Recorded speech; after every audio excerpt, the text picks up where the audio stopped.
ان الزمالك ياخد الدوري. الزمالك هياخد الدوري.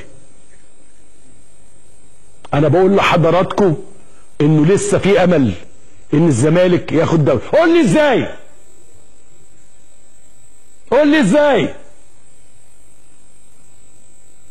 هتحصل حرب واتحاد الكره هيتضرب بالصواريخ وهيلغوا الدوري والاهلي مش هياخد الدوري.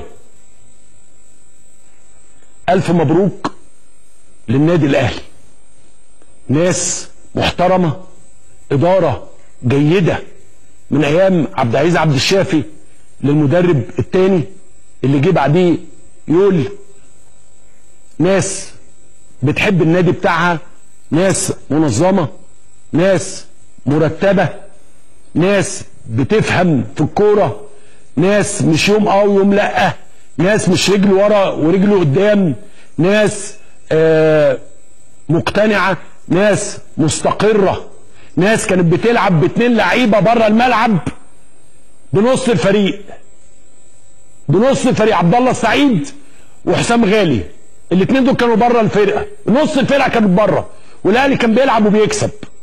لولاش اللي عملته اداره الزمالك في بدايه الدوري ده ما كانش حصل لنا اللي حصل. بس انا تاكدت من حاجه، انه حصولنا على الدوري السنه اللي فاتت دي كانت صدفه تاريخيه لن تتكرر. انا قلت لحضراتكم ان الزمالك هياخد الدوري 10 سنين كمان، كانت هلاوس وكنت غلطان.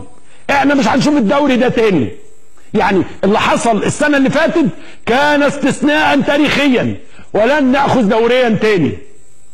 ارجو ان ربنا يكرمنا ان شاء الله في ماتش الاهلي والزمالك الشهر الجاي، وربنا يكرم ويخلوا الراجل المدرب محمد حلمي اللي موجود دلوقتي يكمل مع النادي ويبني فيه. بهني نادي الزمالك وبقول النادي الاهلي، انا اسف الواحد بقه رايح برضه لنفسه اللي اتكسرت، والله الواحد نفسه اتكسرت من اللي حصل، بس ما علينا. مبروك للنادي الاهلي، وبقول لنادي الزمالك هو قدر.